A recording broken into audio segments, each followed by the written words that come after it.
Harargee Jimaadhaan beekamti. Jimaa qabatee dhufee. Namni tokko Ingiliffa barachuudhaaf perfect ta'uudhaaf akkamitti Ingiliffa kana baratu qaba. Mee beeknaan wanta addaa hojjetee egaa warroonni lugaa afaanii magaalaa kanaa miti magaalaa biraa eessumatti hin dalagamin sagantaa keessan eebbarratti wanta addaa wahii dalagdanii uummata hunda ajab jechisiisa. Yoo barana jedhu galmi guutee namni bakka taa'u dhabiin jedhu wallaahi.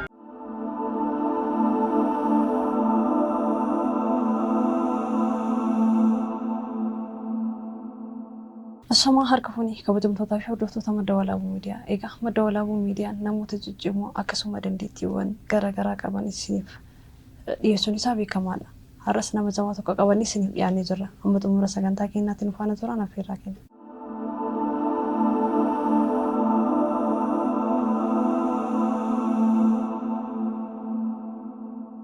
Eenyu jedhamtanii? Maqaan kiyyaa Anwaar Jawaar jedhama. Anwaar isa dhalatee isa guddate haalli guddina isaa maal fakkaata jiru? Ani kan dhaladhe asuma magaalaa Roobee Baaleetti asumatti guddadhe ammas asuma jiraata jechuudha. Mee Anwaar haala barnootaatiin mana barumsaa sadarkaa tokkoffaa lammaffaa isa barate haala barumsaa irratti immoo cimini isaa maal fakkaata jiru? Akkuma dursa isin jedhe kan dhaladhe asumatti naannoo ganda duwwaa guddoonsa jechaadha. Achumatti dhaladhe achumatti guddadhe manni barumsaa naannoo kan jiru mana barumsaa Liibiraati. Tokko hanga torba achumatti baradhe achi sababa bu'aanaatiif barumsa addaan kutee markaza seenee achi booda waggaa tokko booda barnootatti deebi'ee kutaa 8 mana barumsaa Abbaa Galataa achitti baradhe ministeeris achuma fudhadhe sana booda kutaa 9 hanga 12 mana barumsaa sadarkaa lammaffaa Roobee Iskuulii achi baradhe. Okey, sadarkaa lammaffaa Roobee Iskuuliitti barate maal fakkaata ture yeroo sanitti qormaanni akkam ture? Barumsi bareeda. Anis tokko barumsa baay'ee fokkasii kennaa barumsa irratti barumsa ni hordofa. Kutaa 9 seennee ministeera tokkoffaa irratti qabxii bareeda fide. Sadarkaan keenya raankiin bareeda. Garuu haa ta'uutii kutaa 9 ministeera lammaffaa irratti koronaan dhufe. Sababa sanii barnoota hin dhaabne ministeera lammaffaa. Sana booda waggaa itti aanullee yommuu deebinu torbaanii gisee 3 barataa turre kutaan 9 akka wayiitti taate sababa koronaa jechaadha. Akkasii barattoota baay'ee irratti dhiibbaa guddaa fidaa ture sababa koronaa sanii jechaadha. Haa ta'uutii kutaan 9 illee akkas ture 10 akkasii 11 12 bareeda. Okey, 11 12 egaa kutaa 12tti qormaanni biyyoolessaa ni jira. Akkam ture qormaanni biyyoolessaa? Bareeda ture. Nu dura waggaa tokko eegalee insuwaansiin gibbiitti fudhatamu. Waggaa lammaffaan nuyi achitti fudhannee bareeda ture. Akkami yuunivarsiitii qabxii seensaa ture? Qabxiin seensaa sadarkaa jalqabaatiin osoo hin ta'in riimidiyaaliidhaan ture. Sababa dhimma tokkotti yeroo isaan barnoota baay'ee fokkasii waan hin godhaniif yeroo ammarratti karaa garaagaraatiin naggaadees daldalas barsiisas baratas akkasuma jirra jechaadha. Karaa manatti yoo haga dandeenye. Mashallah bareeda. Mee Anwaar yeroo wahii salaachisaas turte masgida Bilaalitti waan jedhamus information akkasiis dhageenye turre. Akkam ture gara qaraatiitiin hagamta ka? Karaa qaraatiitiin kutaa 7 fixee dhaabee markaza seenee markaza Hifzii Quraanaa achuma masgida Bilaal keessa kan argamu markaza Iqraa kan jedhamu. Achitti yeroo san duratti hundeeffame jooyin godhee ture achumatti qara'ee achumatti hafate. Waggama sanirra bara san seenee bara 2009 fakkaata bara 2010 irraa taraayii baruma sanirraa seenuu eegalee alhamdulillah hagamma naannoo waggaa 8 akkasitti jira. Agammatu salaachisaa jira. Mashallah rabbi siif haa dabalu. Ammi osoo hararratti dura bu'aa beeknaan osoo hin ta'in jechuudha. Beeknaan language academy kana osoo hin hundeessin duratti language kana isa barataa turte? Language kan baradhe kan itti jalqabe mana barumsa baranneeti numarratti hundeeffame. Yeroo jalqabaatiif gaafa hundeeffamu kilaasii 9 qaba ture Rift Valley keessatti.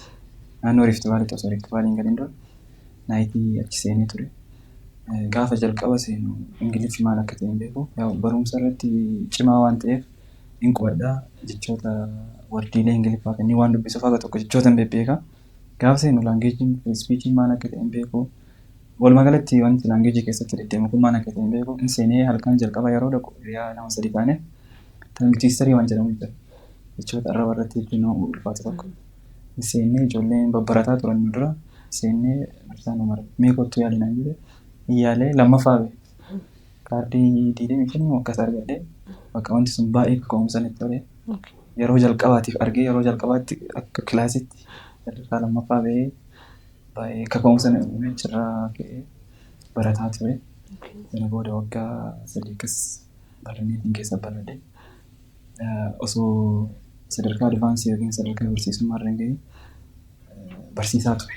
Achuma keessatti waggaa tokkoof wayii booda naannoo waggaa lamaa keessattuu yeroo gannaa kilaasiin baay'ata. Barsiisaa Umar Qarqaaraanii ture. Barsiisaa ture kilaasii.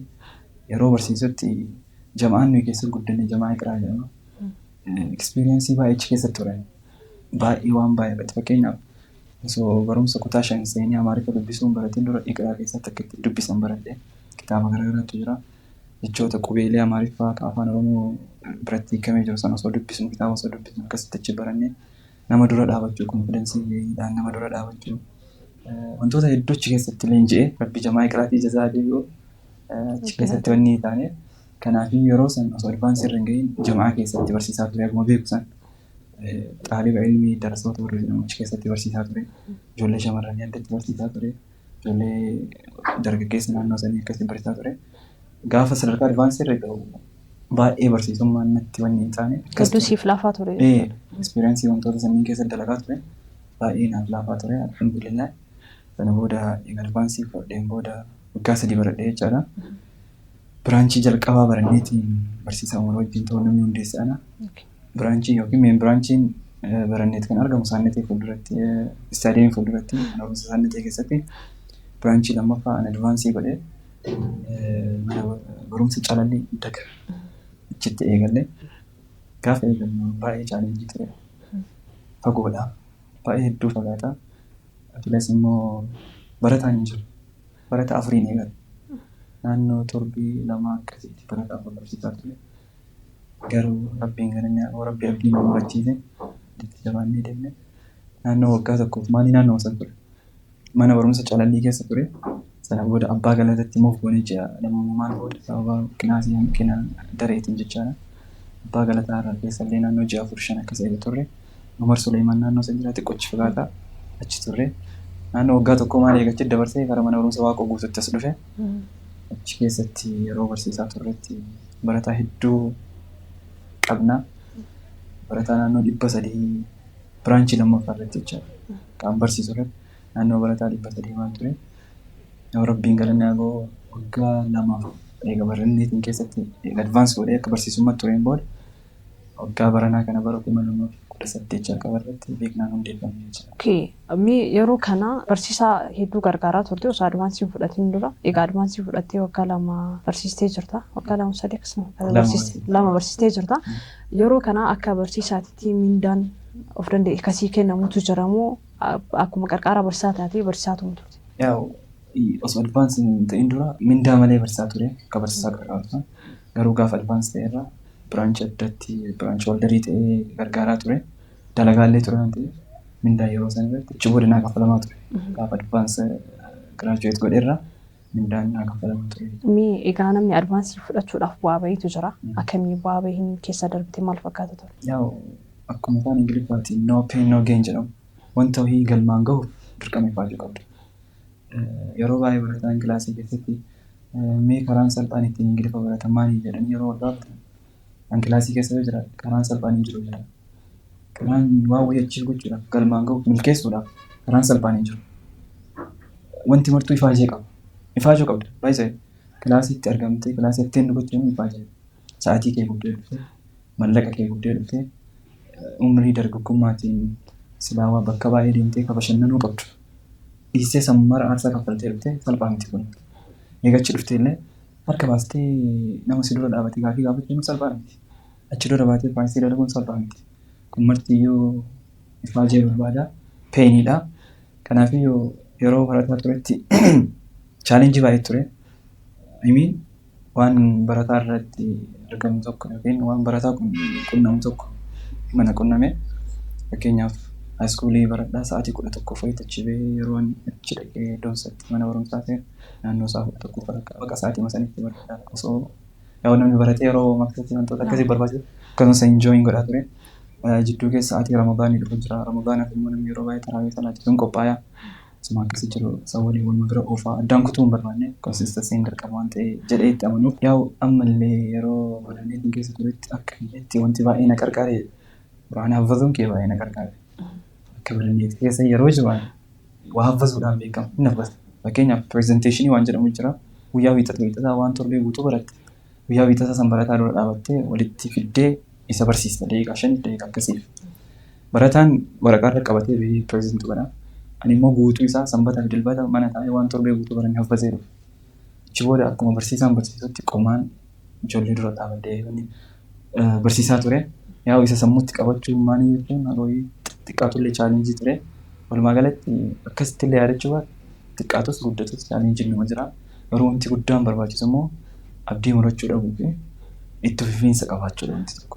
Gaafa namni tokko barataan tokko gaafa Ingiliffa baratu akka afaan ofiitti ittiin haasa'uudhaaf osoo iddoo barsiisummaa kan keen gahiin nama baratee argeedha. Bu'aa bahii hedduu keessa darbitee jirta. Namni tokko Ingiliffa barachuudhaaf perfeekti ta'uudhaaf akkamitti Ingiliffa kana baratu qaba? Haala kamiin baratu qaba? Akka afaan ofiitti deebisanii beekuudhaaf jechuudha. Namoonni hedduun afaan ofiitu seeraan hin beekne haa ta'uuti akkuma afaan ofii dubbatan kanatti dubbachuudhaaf Ingiliffa akkamitti baratuu danda'an? Jalqaba irratti perfeekshiniin hin jiru. Afaan biraatiin yookiin afaan Ingiliffaa afaan dabalataatiin ta'e afaan Oromoo afaan irra dhalanii guddina irratti perfeekshiniin hin jiru. Jechuun afaan Oromoo haaraa guyyaa irraan dhageenyu hedduu jira. Kanaafuu tokko irratti perfeekshiniin hin jiru jalqaba irratti. Dabalataan immoo ani akka mataa kiyyaatti yookiin akka wallaaluma kiyyaatti jecha wanta kamiyyuu barnoota irratti ta'e dalagaa irratti jiruma guutumaan guutuu keessatti akka pooyintitti wanti barbaachisu konsistensiidhaa jedhee amana. Konsistensii jechaan walitti dhaabdee waan tokko oofu. Haa xiqqaatu haa guddatu. Maal jedhama yeroo baay'ee waan tokko torbaanii gizee takka sa'aatii dheeraa dalaguudha guyyaatti daqiiqaa takka dalaguutu caala. Walitti dhaabdee waan sana oofuun waan si barbaachisu keessa fakkeenyaaf afaan irra dhaabannee waa'ee afaanii kaasuun yoo taate namni tokko afaan barachuudhaaf awwala waan sana irra gadhaabachuu qabu. Hojii kiyya guyyaa dheeree irratti fokas godhee itti deemuu qabu. Lammaffaa irratti chaalenjii si mudachuu danda'a. Yeroo jalqaba laangeejii seentu barataan si kolfuu danda'a. Waan hin beekne wallaaltee namni si kolfuu danda'a. Dura si dhaabanii deefuu dandeettaa, rifachuu dandeettaa, fiilingii qaran argee wayii arguu dandeettaa. Abdii murachuudha yeroo wantoonni kunniin si qunnamu abdii murachuu dhabuudha jedhee amana. Itti aansuudhaan immoo afaan akka mataa kiyyaatti akkuma reefsiin jedha akka wallaaluma kiyyaatti haga argee irratti afaan barnoota irraa piraaktisii ogummaan iskiiliidha. Iskiiliin immoo kan argamu shaakalliidhaan. Fakkeenyaaf namni tokko konkolaachisaa ta'uudhaaf tiyooriidhaan taa'ee baratee kompiitara irratti yookiin daftaraan baratee maalii jedhee ofii osoo jedhanii gadi baasanii oofuu hin danda'u. Hin leenjine waan ta'eef. Kanaafiyyuu irra deebi'ee waan san leenjii achi booda oofuu jalqabu. Afaan illee akkas.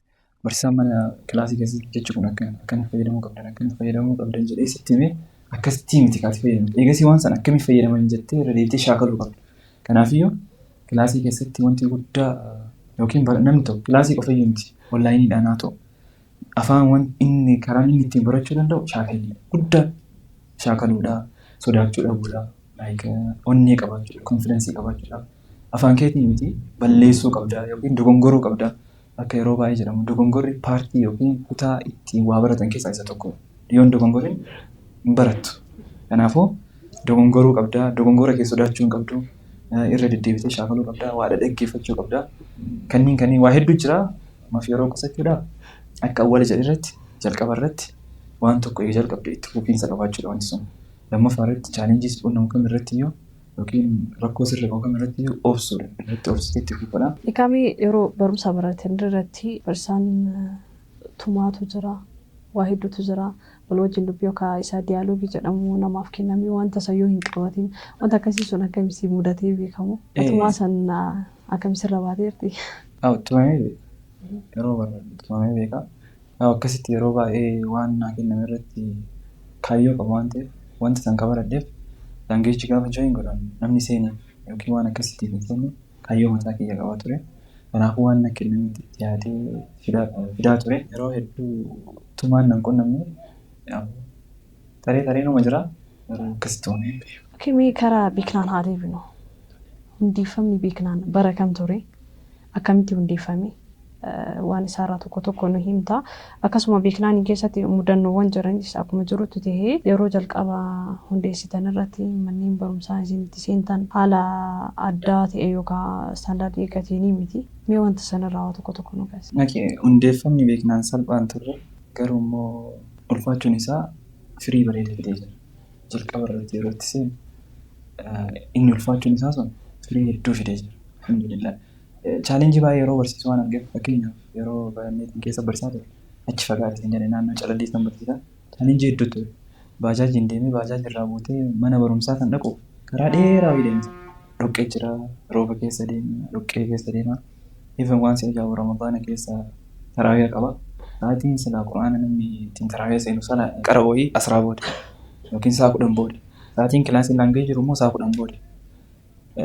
Quraana baajaaji irraa bu'ee kasan gahu haga mana barumsaa gahu qomaan qaraa deemu waan galgala salaachisu jechuudha. Bu'aallee naa tureen akkasitti qaraa deemu garuu karaa baay'ee fagoo ture yeroo achi bahu osoo mana ga'een fa'aa karaa na azaananii achi ba'ee dafee lukkadhee malee masjiida deemee inni jiraatu ture.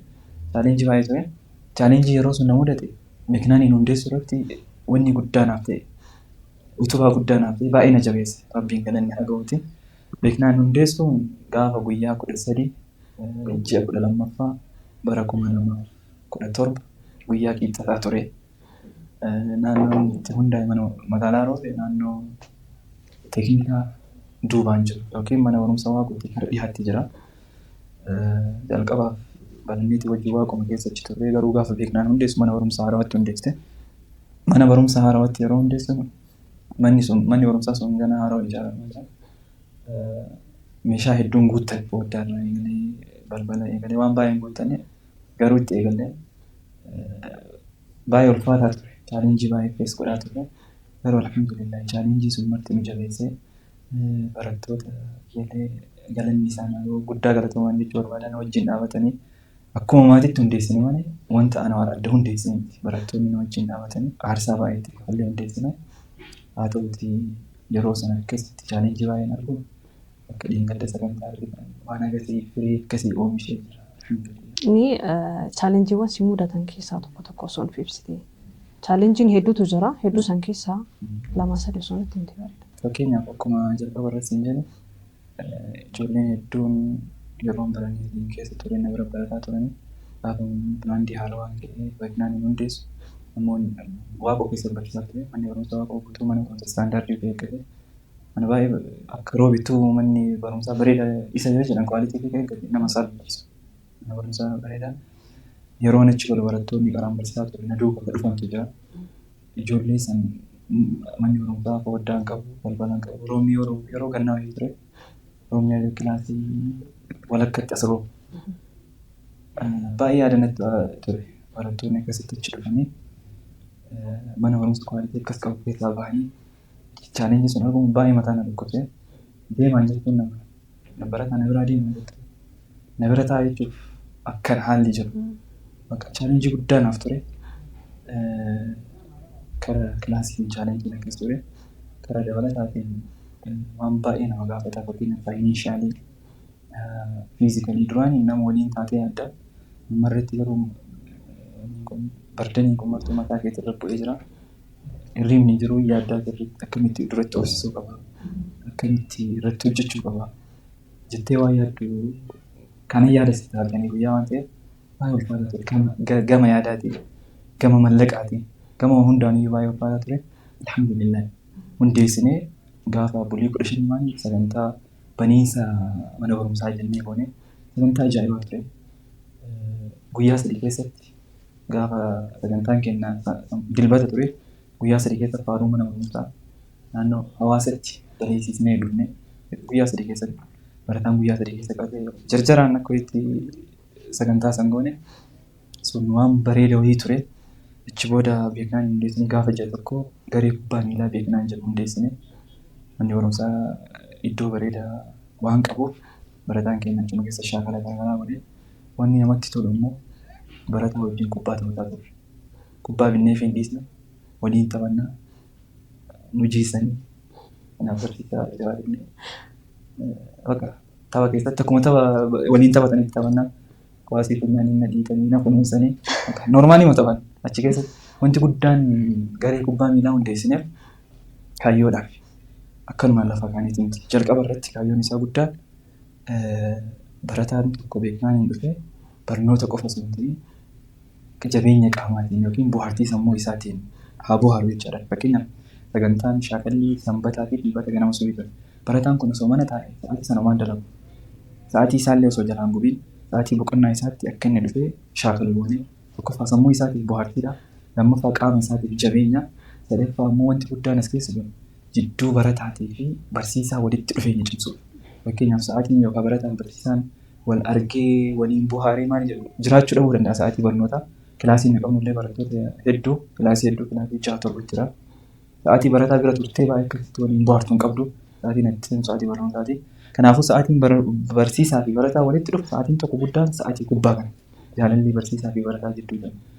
Ciminni yookiin hariiroon jira lamaan jidduu jira cimuu fi kanaaf barataan ammallee sa'aatii boqonnaa isaatti akka waan bakka garaagaraa deemee yeroo ofii hin gubneef achitti waan kana hundeessine ammallee garee kubbaa miilaa kenna wanti adda godhu tokko waliin arrabsanii fakkeenyaaf yeroo baay'ee bakka kubbaatti arraba badee jira waltumuu jira agarraa naannoo waggaa tokkoo kana keessatti akka barataa wal lole argee hin beeku wanii waan taphadhu waliin arrabsan arrabni badaan jiru amala qabeessaa waliin taphatanii waan adda isa godhurraa'ee akkas jennee ji'a 3-4 booda garee gargaarsaa beeknaan chaaritii guruup hundeessine kana kan irra dhaabanii hundeessineef jalqaba akka proverbiin afaan Ingiliffaa tokko jedhu charity begins at home jedha. Gargaarsi manarraa eegana. Barataa mana barumsaa keenya keessa jiru. Kan waa kaffaluu hin dandeenye bilisaan akka baratu. Plus barataa kilaasii irra deemee maatiin ilmaan barsiifachuu barbaadu. Kan garuu sababa mallaqaa ilma ofii hambisee yoo jiraate naannoo keessa deemaa itti himaa jedhanii baratu. Haa dhufanii. Namni akkasii dhufee barataa jiru inni jira. Kanaaf gargaarsa achirraa eegallee dabalataan Ramadaana keessa iftaara godhan ni jira yeroo baay'ee baratamaan iftaarri bakka garaagaraa godhamu hin goone barataa keenyarraa qofa galgala saniitu guyyaa iftaaraa kan naannoo mallaqaa 10,000 akkas godhu iftaaruma irratti barattootuma muraasa naannoo barataa 40-50 caaludha barattootuma seenaa kan ta'an achirraa wantoonni garaagaraa harka qalleeyyii jedhamee ilaalu warra naannoo keenyaa wantoota silaa isaan barbaachisan binnee gargaaraa turre kuni ka godhameef immoo nama qarqaaruu qofaaf osoo hin ta'in barataan tokko beeknaan yommuu dhufu namummaan maal akka ta'e baratee haa ba'uuf. Fakkeenyaaf barataan kun umrii isaa guutuu si bira hin taa'u. Barataa kutaa 10 jira, 11 jira, sanii gadi elementarii keessa jiru jira. Gaafa carraa yuunivarsiitii deemuu argate deemuu danda'a. Gaafa achi deemu namummaan kun akka keessa jiraatu.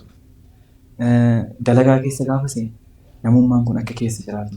Hawaasa isaa keessatti namummaan kun akka keessa jiraatuuf kaayyoon isaa guddaan san ture. Amma irratti beeknaan gama afaaniitiin, gama kubbaa miilaatiin akkasumas immoo gama gargaarsaatiin irratti hojjetaa jirra. Inshaallah irratti illee karoora baay'ee qabna, kaayyoo baay'ee qabna. Rabbi nu haa gargaaruuti kan waliin itti fufnee agarru. Rabbi sin haa gargaaru. Mee gaafa ijoolleen waaqa guutuurraa gama kan jedhu dhufanii akkasuma manni barumsaa keessaan foddaa hin qabu waa hedduutu jira. Chaalenjiiwwan jiru akkuma jirutti akkamitti barataan kun hundi si faana dhufanii osoo foddaan hin jirre akka roobni roobu isin jeequ akkamitti si faana turuu danda'an akkamitti achirraa dhufuu danda'an sababni hoo maalidha? Wallaahi sababa isaa akkasitti illee beekuu dhabu yeroo yaadu amalaan itti barataa qabadhu naaf fakkaata. Kana ibsuu hin danda'u. Haa ta'u garuu amalaan itti barataa qabadhu naaf fakkaata. Yeroo kolfuu qabutti seeraan waliin kolfu. At the same time yeroo bakka siireessidha. Fakkeenya na beekamu barataan yeroo na sodaatu qaban na sodaatan yeroo kaan wal foggora karaa wal foggoran yeroo sila kilaasiin alatti na foggoranii yoo barbaade baratan maanki wal foggoraa waliin qalladaa waan barbaadanii jedhan yeroo sa'aatii kilaasii sa'aatii siireesii tokko san na fakkaata dabalataan haga waliin sabbaru ammallee amalatti barataa qabatan haga tokko jamaa keessallee kana durallee eksperiyansii hedduu waan qabuuf jedhee yaaduuf itti qabadhu beek jamaa karaa keessatti amiira ture. Waa'ee maanajimentii haga tokkochi keessallee hin jedhin fakkaata. Guddaan barsiisummaa irratti haga barataan sun dhufanii kanatti dhufanii jaalala jidduu keenya jiru. Hariiroon barataa waliin qabu. Haala maanajimentii, haala barsiisummaatiin. hariiroo jidduu keenya jirutti wanti san godhina fakkaata. Guddaan rabbumaa sababni akka man proposes God disposes jedhama. Namni sababa geessaa akka galmaan ga'u rabbi. Namni akka xiqqoo wahii yaale akka galmaan ga'e rabbuma na fakkaata. Ammas egaa wanti beeknaan hin adda godhu tokko ni jira. Akka maatiitti akka barattoonni keenya akka maatiitti atis akka barsiisaa osoo hin taane akka hiriyyaa akka maatiitti waliin deemtanii wanti kun eessaa akkamitti ta'uu danda'ame maaf akka barsiisaa ta'uuf yaalii jechuun akka barsiisaa qofa maaliif hin ta'in maatii yookaan immoo nama akka hiriyyaatitti maaliif waliin deemtanii egaa sana bicha osoo hin ta'in namoota hedduus ajaba waan jechisiise qaba wanti kun. Yeroo baay'ee icciitii wantoota kanneen illee beekuu baay'ee akkasitti of hin gaafadhu ittuu hojjedha malee gaafiidhaan yookiin yaadaan hin dhiyeessu wantoota akkana. Yeroo baay'ee hojiitti jiru yaada haga danda'een jecha. Maal si fakkaata? Jalqaba irratti ani akka mataa kiyyaatti akka reef jennee egaa kaasne quraanaaf ta'eera. Waan guddaa addunyaa kanaa rabbina kennedha. Alhamdulillah rabbina irraa tutu. Complex afaan quraana yoo bira madaalaa homayyuu miti. Isnaaf hin jechuun danda'a. Waan guddaa san biratti jira. Kanaafuu waan kan baradhee namatti nama boonu jira jechuudha. Osoo hin ta'in baratatti boonee na haa kabajan. Afaan ana iskiilii xiqqaa wayitiin ilaala. Akka kiyyatee jechaan waan biraatii yoo wal bira qabu. Xiqqaa miti baay'isee. Gani yeroo waan biraatii wal bira qabu xiqqaadha jedhee yaada. Akkas ijoollee baay'een argitaa nama fiilmii ilaalee fiilmii irraa afaan Ingiliffaa baratu afaan Arabiffaa baratu akkasitti illee waan baratamuu danda'u wayiiti. Yoo rabbi si ilaalchise jechaan. Wanti guddaan icciitiin kana duubaan jiru jedhee yaadu wayii irratti nama hin dhiigu. Yeroo baay'ee mana barumsaa keessatti dalagaan garaagaraa jiraachuu danda'a. Barata kana dalage kana fuudhin jedhu waliin dalaga dalagee itti agarsiisa. Fakkeenyaaf golli tokko guutee teessoo hanqachuu danda'a. Waliin baadha malee ati baadhu jedhee hin jiru. Barsiisaa isin baatinaa lakki maaliin jedhe. Tokko sanii waan tokko irratti nama irratti ajajuu osoo hin ta'in hojjedhee itti mul'isuu barbaada. Lammaffaa guddaa waan kana fide akka kubbaa miilaa san reefsin jedhe san illee ta'uu danda'a. Jidduu keenyatti fakkeenyaaf yeroo kilaasii seenutti namarraa yeroo dhabu ani hin beeku namarraa barattoota biraa yookiin nama nan dhiyaatu barataa keessaa nama sirriitti akka hiriyaa yeroo kaan akka barataa irraa dhagahuu danda'a. Ijoolleen sirriitti waan gaafachuu na sodaatti. Sirriimatti haroon waa'ee maaliif akka ta'e hin beeku. Garuu sirriimatti sodaatan. Garuu akkasii miti. Aimeen kilaasii keessatti kabajaan hagas ga'u jira malee yeroo dirree kubbaa miilaa malee kabajaan hin jiru miti. Bakka akka hiriyaatti waliin taphan. Osoo na kabajan iyyuu waliin kolfaa waliin maalidhaa lafaan dhadhaanii harki namni liqee beekaa ol ka'ee taphadha. Akka reeffi jedhe kubbaa fuudhan na dhiitanii na fuunuu deemaa taphadha. Dhaabinaa taphadha. Ofirraa goggogsee seenee taphadha. Akka xiqqoomaatti dhagahamu hin barbaadu. Kanaafiyyuu kun guddaan dalagaa rabbiiti. Garuu haga tokko sababni geessine jedhee yaadu walitti dhufeenya barataa wajjin qabu. Yeroo gabbaanii fakkeenyaaf kilaasitti loleen tumeen maalii jedhee kilaasii yeroo gabbaan beekumsa si dhukkubee hin gaafadha nama qalladanii oola. Bakka waan tumee san irratti kolfisiisanii hin dagatan. Wanta bahan dagatan. Yookaan immoo tumee jechuun yeroo tumuu barbaachisa ta'e jira. Macarashaa irratti yeroo haasa'u kolfisiisee gola buutafaa biraa baha. Hin yaadatan bakka tumamuu isaanii kan hin yaadatanii. Kanaafuu akkaataa siistamaa fayyadamu wayii ta'uu danda'a. Aimiin tumee akkas dhiiseen bahu yookaan kolfisiiseen baha yookaan gabbaanii alatti waan biraa haasa'u namaanii jennaan. Jidduu keenya wanti jiru sirrii naaf fakkaata. Egaa wantoota kanatu akka kabajamtus akka abbaattis akka hiriyaattis akka hundattuu akka ati ilaalamtu kan si taasise kana jedhee yaadaanis mee beeknaan wanta addaa hojjatee egaa warroonni lugaa afaanii magaalaa kanaa miti magaalaa biraas eessumattuu hin dalagamin sagantaa keessan eebbarratti wanta addaa wahii dalagdanii uummata hunda ajab jechisiistan yeroo tokko osoo hin ta'in haga har'aati egaa eebbii darbee boodas ajab kan jechisiistan maalidha sababa akkamitti ajab nama jechisiisuu dandeettanii keessumattuu wantoota lugaan afaanii hedduun waggaa tokko keessatti wanti kun dalagamu miti bakka hedduuttis eebbisiifamee irra deddeebiidhaanis eebbifamee jira. Garuu tokkichi isaatuyyuu akkanatti yaadanii akkanattis dalaganii hin beekanii wanti hundi isaatiyyuu wanta ajaba nama jechisiistu akkamitti ta'e wanti kun. Wanti jiru akkan haga beekurraa jechuudha. Guddaan dalagaa rabbiiti. Haga dandeenyeen wanni rabbiin hin eegganne. Dhugoon si himatan. Kamiyyuu amantiin kamiyyuu waan badatti nama dhajaaju. Fakkeenyaaf ana bira barataan Islaamaan jira, Kiristaanaan jira, martuu hin jiru. Amantiin eegama. Gaafiin amantii wal qabatu kilaasii laangeejii keessatti hin gaafatamu. Sirriitti irratti dalee namaa kana. Amantiin tokkichi keessatti kun ol qabamee kun hin deemu. Garuu haa ta'uutii wantoota nama mufachiisu, rabbiin mufachiisu irraa sirriitti fayyina tokkoffaan sana. Bakka wanti fuul konfirensiidhaan haasa'u. Fakkeenyaaf sagantaa keenya keessatti wanta nama sirriitti dinqisiise wayiitu jira. Hagammaa namni irraa dubbatu. Duubatti sii deebi'aa saniif. Barataan dhiiraaf shamara ta'anii oopiniingii addaa wayii qopheessine barana. Duraaniin oopiniingii yookiin haasawni baniinsaa biyyoota addunyaa keessa deemu. Garuu nuyi biyyoota addunyaa biroo osoo hin ga'iin keenyarraa maan jalqabne inni godinoota keenyarraa eegalle. Fakkeenyaaf haasaa godina Baalee, godina Arsii, loqoda garaagaraa goonee uffata aadaa biyya sanii goonee akkasii seensa. Yeroo seenan warri jara simatu bakka bu'oota beekanaan jennee sagantaa irra nama lama bakka buusa dhiiraaf shamara. Godina garaagaraa irraa Booranni seenee Gujii, Arsiin maanii yeroo seenu irratti shamaraa fi dhiira tokko keessummeessullee shamaraa fi dhiira tokko. Yeroo dhufan dhiirri dhiira dubbisee shamarri shamara dubbisaa. Eegas shamaraa fi dhiirri achuma dhaabatanii harkaan akkana wal dubbisaa. Jechaan osoo harkaa waliin ga'e. Sun karaa wanni rabbi eeynee jira. Nuyi yaadne akkasitti hin dinqisiifatama jedhee yaadne. Namoota baay'ee irraa fiidbaakii na bira ga'e. Baay'ee nu dinqisiisa wanni sun jira. Nuyi guddisnee yaadne. Nuyi wanti rabbii sun hin godhaminii jennee bichaa sanirraa of dhiine malee akka namni nu dinqisiifatu.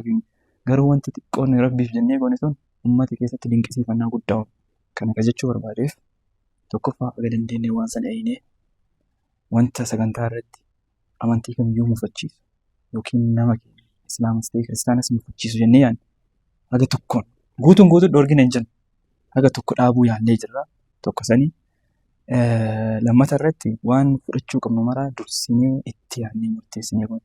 Fakkeenyaaf sagantaa keenya eebba dura ka'ee galle ji'a 3 dura. Ji'a 3 dura kana ka'ee galleef barataan ji'a kana mara haashaa qaluuf osoo hin ta'in barattoonni nu bira baratan barumsa akkaadaamiitiin warra kutaa 6tu jira, warra kutaa 8tu jira, 9 kaasee hanga 12tu jira. Qormaanni ministeerii turee jalqaba irratti itti aanee dammoo barumsa akkaadaamii faayinaalii turee intiraansiinuu marsaa garaagaraa qaba. Barattoonni qormaata kana mara keessa iyyuu hin jiran warri eebbifamu warri sagantaa qabu jechuudha. Kanaafuu dursinee maal goone osoo qormaanni kun hin gahiin sagantaan kennamee shaakalamee dhumachuu qaba.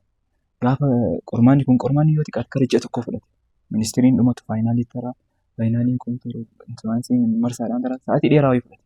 Kanaafuu dursinee waan san geessine haga yeroon ga'u barataan kun yoo sagantaan nama 2-4 walii jira waan ta'eef tokko keessaa jechuun sagantaan kun badee jechaan yookiin akka yaaddeessanitti shaakalamuu hin danda'amu. Dursinee fudhachuun keenya yookiin hirmichaa fudhachuun keenya dursinee akka sagantaan bareede godhe keessaa isa lammataa ta'ee yaada. Sadaffaa akkana jedhama. Wanni tokko akka tolee dalagamu yoo barbaaddu taate ofii keetii dalagee jira. Fakkeenyaaf wanti kun haa bareedu jettee namatti yoo kennite yoo badee wanti sun nama sana osoo hin ta'in haalatamuu qabu simataa keessa. Akkasii tolee dalagamu yoo barbaaddu ofii keetii dalagee. Fakkeenyaaf rabbiin galanni haa ga'u baranneetiin keessa yeroo turetti barataa irraa ta'ee hooggansa sagantaa irratti eksperiyansii qaba. Dhugaatuu beekuu dandeetta. Sagantaa hoogganuu irratti, sagantaa laaluu irratti, maal jechuu irratti yeroo baay'ee anatti ilaala. Barsiisaan illee osuma jiru sagantaa barattoota laaluu maal jechuu irratti gahee kiyya ture baay'inaan. Sun immoo yeroo ulfaataa ture anaaf. Garuu wanti sun anaaf eksperiyansii ta'e, muuxannoo naaf ta'e. Muuxannoo achi keessa kuufadhee akkasii dalageessanii beeknaan hin keessa yeroo dhufu barataa keessa sagantaa barbaachisuun barreessee fi kennee fi kan ofii dandeettii afaan Oromoo walaloo barreessuu hin dandeenye barattoota ciccimoo ta'anitti fayyadamee barreessaa yaadan kennaa fi yaada kiyya irratti hundaa'anii barreessanii sagantaan sun hin kennamaa fi sagantaan ji'a kana mara ofii kiyyaa lafa. Jechaan yeroo baay'ee bakka biratti haga beekutti barsiisaan yookaan torbaan gisee yookaan 2 haga silaa kan barataa irratti aangoon kennaa ibsan tula. Garuu ofii taa'ee ilaala. Yoo jechi takka Ingiliffa keessa mispronouns godhan akkana dubbifamu. Fakkeenyaaf sagantaa daqiiqaa 5, daqiiqaa 6, daqiiqaa 8 akkana taa'ee jechoota takka kan akkana pronounce godhe, kan akkana godhe, kan akkana dubbifamu. Irra deebiin jecha takka eegaa fi ture akkana seenaa, akkana godha. Waan ejjennoo irra fudhachuu qabu irratti dirqama ejjennoo fudhachuu qabu. Fakkeenyaaf sagantaa essee jirra baatanii sirbita yoo jennu ni sirban bakka. Okkotoo malee sagantaa sun nama guyyaa san dhufii gammachiisuuf jedhee waan biraa balleessuu hin barbaadu. Fakkeenyaaf maaliif jedhe wanti namni hawaasni illee beekuu qabu. Maatiin nama garii yookaan sheeka ta'a yookaan qeesii ta'a. Warroonni maatiin sheekayyuu ta'uu baate jechaadha. Yookiin qeesiyyuu ta'uu baate ilmi isaa yookiin ispeeshaalii ijoolleen shamarranii akka waltajjii uummata dura dhaabatanii amala hin taane agarsiisan hin barbaada. Kan itti amanee fudhadha. Godina yeroo seenan sila aadaa biyya sanii sirbaa osoo seenan xiqqoo nama fangoodha. Nama gammachiisa. garuu daqiiqaa muumantii xiqqishuutiif nama gammachiiseen maatii sun ofitti aarsuun maatiin sun ilma ofiitti rifachuun akkas ta'uun wanni sun keessaa fuudha. Egaa yeroo hundaa ilma namaa gammachiisuus hin danda'amu. Hin danda'amu. Kanaaf ani sagantaan kee siireesii illee ta'u wanti garuu maatiin ittiin itti mufan wanti ijoolleen tunillee bor hireen ittiin cufamu akkasii dhaban. Mucaan kun mucaa akkanaati yookiin mucattiin tun bara kabira tarteessee jirra baateyyuu akkana taatu jedhee akka namni waan ittiin naan hin jenne waan baay'ee barataa kiyya akka barataa kiyyaatti osoo hin ta'in akka ilma kiyyaatti ilaala. Akka jira ilma kiyya isin jedha. Ilma kiyya immoo akka namni maqaa waa jedhuun hin barbaadu. Akkan yeroo jedhu baay'ee nama sadarkaa guddaarra gahee wanni jedhu miti. Haa xiqqaatu. Namarra waan xiqqoo kanarratti akkana jedheettu baroo akkas ta'uu danda'a waan guddaarratti. Kanaaf wanti adda godhe tokko daangaa rabbii hagawii guutuun guutuutti hin eegganne. Parsantii xiqqishuu eeggannee fuulduratti kanarraan fooyyesse tokko eegganneerra. Lammaffaa immoo waan tokko akka reeffiin wanni tokko akka dalagamu yoo barbaadde haala itti barbaaduun ofii dalage. Yeroo fakkeenyaaf sagantaa barataa bichaa osoo hin ta'in ala baatee galma kireessuutu jira. Yeroodhaan dursitee qabachuuf tikeetii garaagaraa dalaguutu jira. Warra kaameraamaanii dubbisuutu jira. Waan baay'ee jira ala baatee wanta itti dalagdu jecha. Sa'aatiin achi turee dhufutti nama naa hoogganu jedhee kan rakkaamee jira. Garuu dammoo parsantii guddaa guutumaan guututti akka haga jechuu danda'utti ofii ilaalee ofii gulaalee sagantaa hedduu barataa kiyyaa ofii kenneefi jarrillee potenshaala humna qaban san baasanii mul'isanii fakkeenyaaf barataan sagantaa kanarra dalage baay'een isaa jechaadha. Barataa takkaan isteejirra beekne. Garuu immoo wanti jarri achirratti agarsiisan wanta warri waggaa 10, 5, 6, 7 isteejirra dalagu konfiraansii waan qaban fakkaata. Kas duubaan ifaajee guddaa wayiitti ture. Haa ta'uutii wanti barbaadamu nuu kaffalamee jira. Ammallee ana inda wanni abdii bihii jedha.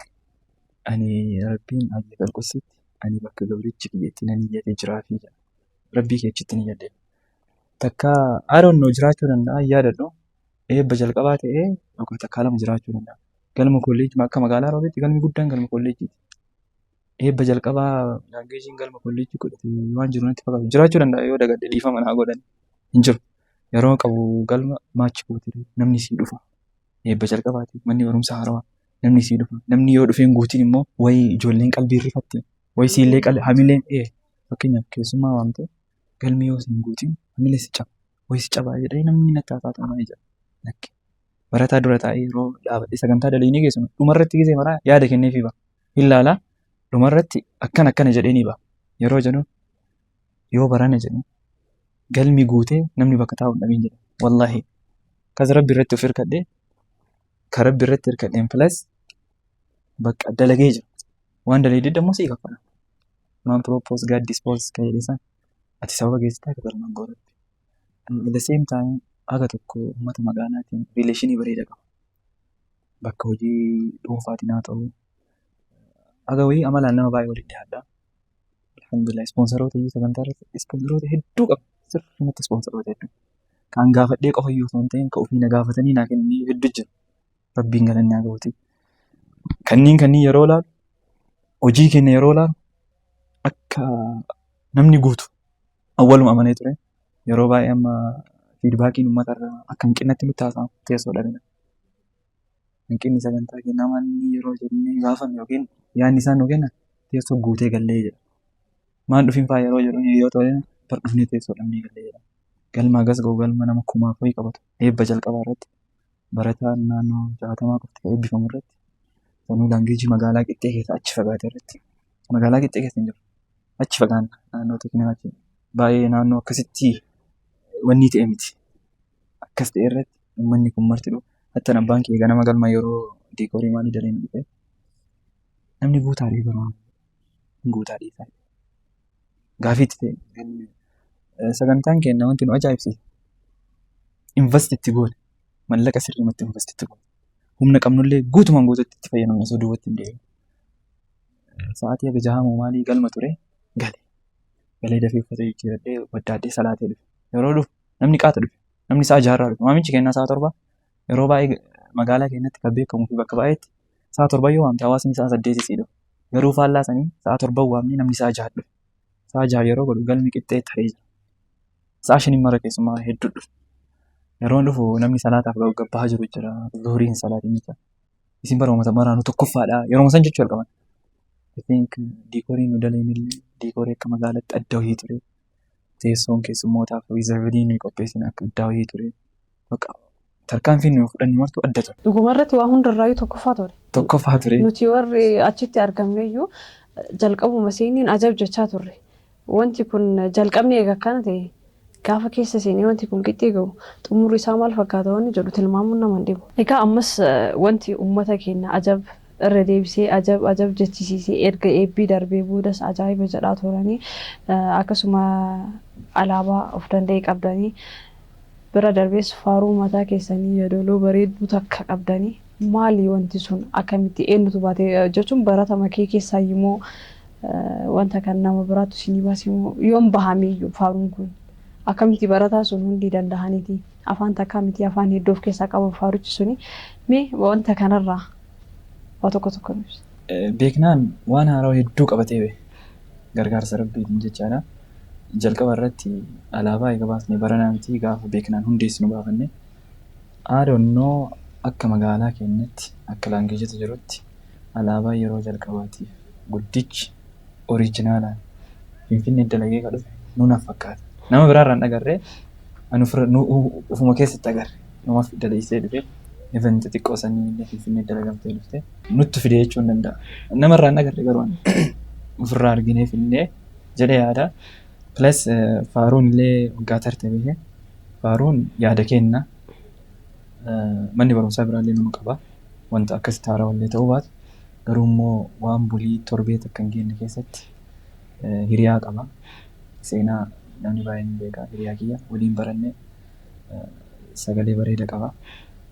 Sa'aatii sanirratti sa'aatii jarjaraa waan ta'eef sagantaa hundeessinee sagantaa baniinsaa gochuun yeroo tokko ta'ee kanaafuu ganaa barataa keessa soqanii nama sagalee qabu maanii sa'aatii wal nu geessisuu dide gamanumaan isa dubbise hiriyaa kiyya rakkoon qabu sii dalagaa naan jedhee isattuu hawaasaa dhaqee baasiitti baafamuu qabu itti baasnee yaadni kiyya afaan akkanaatiin haa dalagamu akkaataan wanta akkanaa jedhamu yaada kiyya afaan sadii ture arabiffaa ingiliffaa fi afaan oromoo ture dhumarratti afaan shanaa ta'u jedheeni wanti sun afaan shanii naa cufamu jedheeni yaada kiyya ture itti naa dabale akka yaadnee ol ta'e baay'ee bareede faaruu san barataan sagantaa jalqabaa san irra dhiyeessee ture sagantaa shaayii bunnaa eegaliinsa mana barumsaa beeknaan jedhamurratti guyyaa sadii keessa sammuu qabatan osoo saawundiyyuu hin dabarsiniif achuma bira taa'ee hin banaafi akkas yoo barataadha dabarfamee nama wara bira ga'e irra kasa jedhee yaade.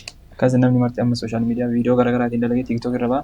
Namni waan tokko yoo dhagahee gaafa dhagoo dammoo homaa haaraa ittiin fakkaatu. Waan awwaala dhagaha waan ta'eef.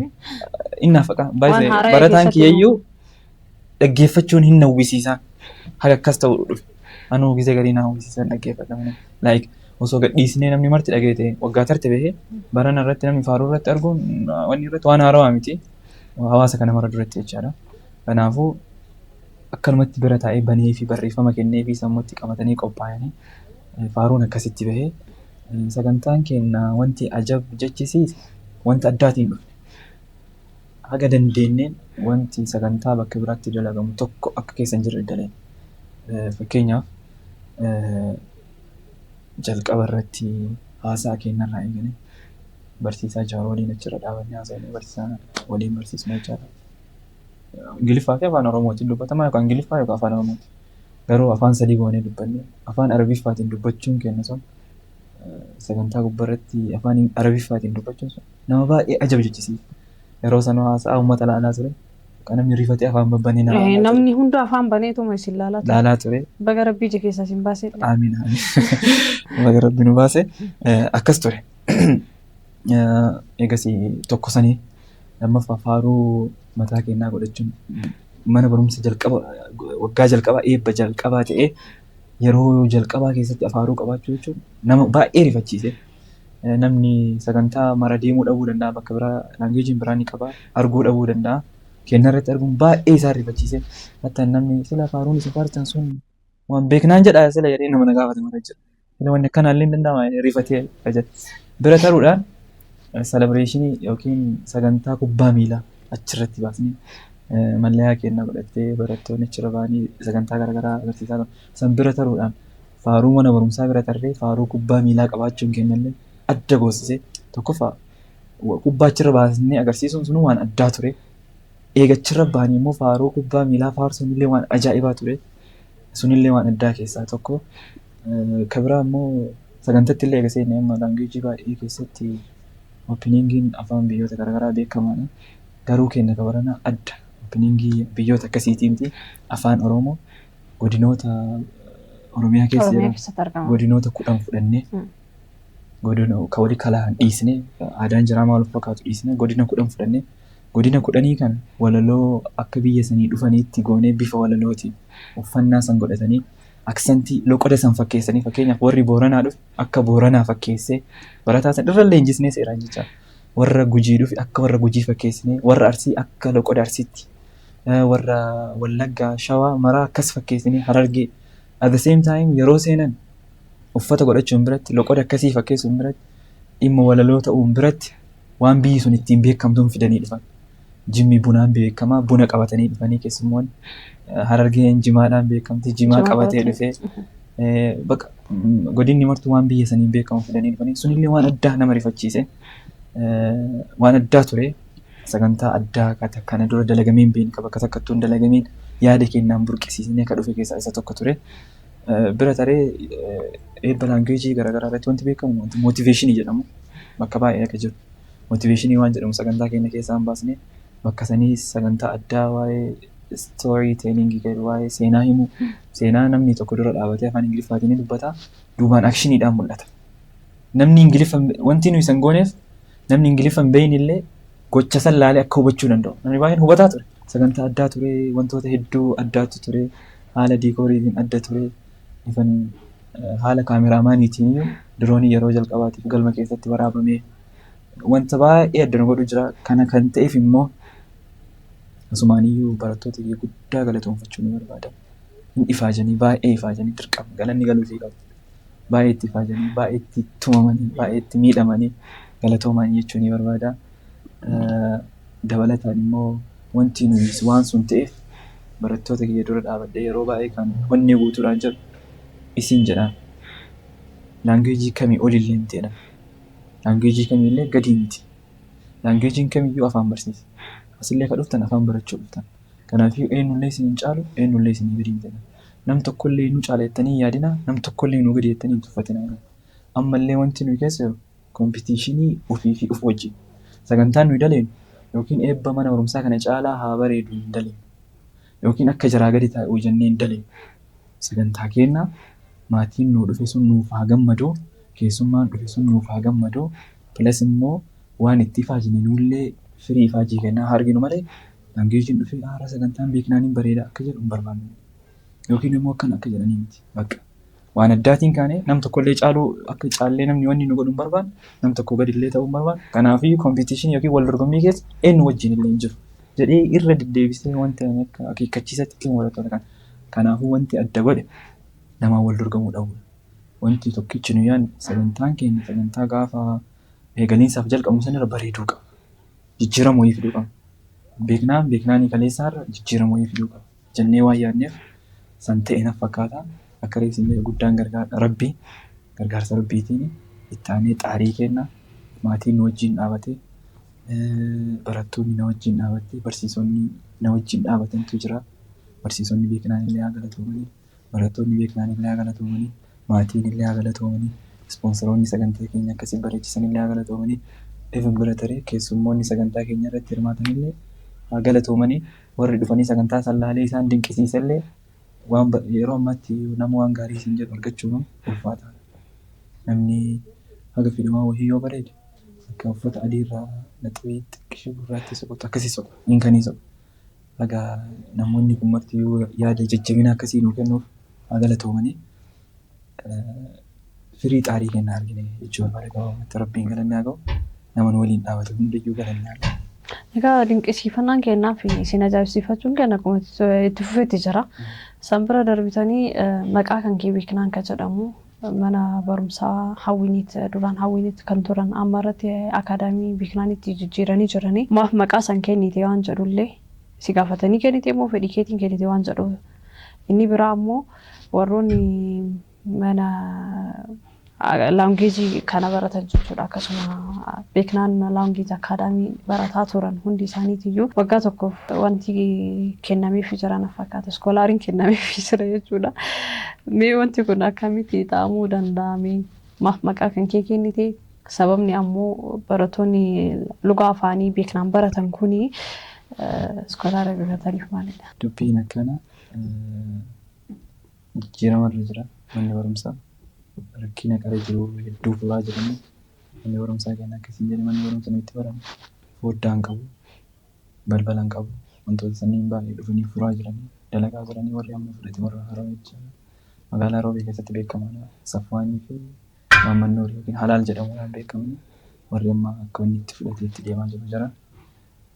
Dhufanii na gaafatanii anillee baay'ee wanni hin jennu. Wanti sun akkas gochuun kiyyu sun akka bakka guddaa naaf qabaatan. Yeroo baay'ee sagantaa jalqabaatiif dhufne naan jedhan jirre jechuudha. Sagantaa keenya irratti yeroo jalqabaatiif sagantaa laangeejii dhufanii sa'aatii dheeraa beekamaadha. Magaalaa Roobee keessatti warra biizinasaan baay'ee fagaatanii Hedduu fagaatanii. sa'aatii illee hin qabu. Garuu sa'aatii ofii aarsaa godhanii akka dhagayeetti Maammannoor gooroo jira ganaasa dhiisee hajaachii qabu sagantaa kanaaf dhufuu qaba jedhee dhufanii sa'aatii dheeraa achi turanii deeman. Dhufanii dammoo sarpiraayizii qabnaa daqiiqaa lama nuu kenni waan naan jedhanii hin kenneef achirra ba'anii beeknaan ittillee jijjiirree jirra jedhanii akkaadhaan isin illee naamsu godhanii pilas immoo wanti isaan sarpiraayiz godhan akkana dubbiin barattootaaf osoo hin ta'in bakka sadii qaban mana barumsaa kana dameen tokko gara teeknikaa ta'e tokko keellaan tokko gooroo jiru. Anawar amma booda manni barumsaa beeknaan laangeejiin sadan irrattuu barsiifachuu ni danda'a. Waggaa tokkoof kaffaltii silaa kiraadhaan mana barumsaa saniif kaffalu. Akka kiratti fudhannaa mana barumsaa kana achirra kaffalu san bilisaan. Waggaa tokkoof iskaalarii akkasii mana barumsa beeknaanii kennan. Beeknaan kiyyaa mitii qabaratootaati hawaasaati. Kanaafuu iskaalariin kenname kun manni barumsaa kaffaltii ji'aan mana barumsaatii kaffalu san waggaa tokkoof bilisaan biraanchii sadan irratti damee sadan irratti iyyuu akka barsiisuu danda'utti nuuf kenname. Haa galatoomanii haa ulfaatanii nama dalaguu danda'anii wal gargaarree daleenya ganaaf duratti isaanillee waan bareeda fidaa jiranii nullee waan bareeda fidaa jirra. Mee xumura irratti namoonni galatooffatuu fi akkasuma dhumarratti chaalenjii kee keessaa wanta wahii wanta namaaf dhaamsa ta'a jettee yookaan barnoota ta'a jettee mudannoo qabdu nuuf himtee sagantaa kana goolabna jechuudha. Okay. Jalqaba irratti rabbiin galanni haa ga'u. Akka waan kana mara nu barsiise isan nu barsiise isaan waan kanallee nu barsiise chaalenjii baay'ee akka jajjabaannee bira turru kan nu godheessa. Alhamdulillah rabbiin galanni haa ga'u. Nama kamiif iyyuu jechaan itti aanuudha. Maatii kiyyaa galateeffachuun dabalu. Abbaa fi haadha kee obboleewwanti na cinaa dhaabbatanii hundeessuu irratti na wajjin jiranii eebba irratti waan kamirratti na wajjin jiranii ummaan ta'e keessatti sa'aatiin sagantaatiif jarjaree keessattuu yeroo sagantaa sa'aatiin qabu nyaata akkana qabatanii na bira dhaabatanii akkasitti ni nyaatti isaanii waan baay'ee waan kam akkan baradhee sadarkaa kanarra illee gahu kana godhan isaanii galanni isaanii lafa badanii yoo mujasaan isaanii kaffalamuu hin danda'u. Haadhaaf abbaa fi obboleeyyan illee walumaa galatti jira. Itti aansuudhaan barattoota kiyyaa fi barsiisaa Jawaar waliin barsiisnu jecha adda kiyya homaa gochuu ture. Wanti eebbi kun akkana bareedeef anaa miti namni achirra bahee sagantaa san dalage anaa waan san duubaan ana haa jiraadhu malee osoo guyyaa guutuun haasaa kiyyaa yookaan hifachuu danda'a namni fakkeettiin achirra bahee haasa. Wanti waan san mana bareechise humna barataa kanaati. Potenshaala isaan qabantu waan kana godhe. Kanaafuu guddaa galatoomu yoomiyyuu wanti na ajaa'iba. Inni agarree barataa yeroo barsiisaan haasaa godhu guutuun ka'een dhaabatu. Leengaddaan eebba irratti yeroo kaanii haasaa achirra ba'a. Barataan eebbifamu martuu teessoo irraa ka'ee dhaabate. Rifadhe. Hagamii haasoo inni geessinutti nam tokko hin ta'in gaa'onii godhatanii guutuun dhaabatanii hagamii sagantaan kabajaa guddaa. Bira taranii barsiisonni laangeejii achi keessa sila barataan maaliif akkanatti jaalata maaliif jedhamaa ture. Anillee isaan jaaladhaa waan isaan jaaladhuuf na jaalatanii waan bakka guddaa isaanii qabuuf yeroo baay'ee maal jedhan beektaa kaayyoon isin as dhuftaniif barsiisuu fi wanti narra jiru dirqama isin barsiisu.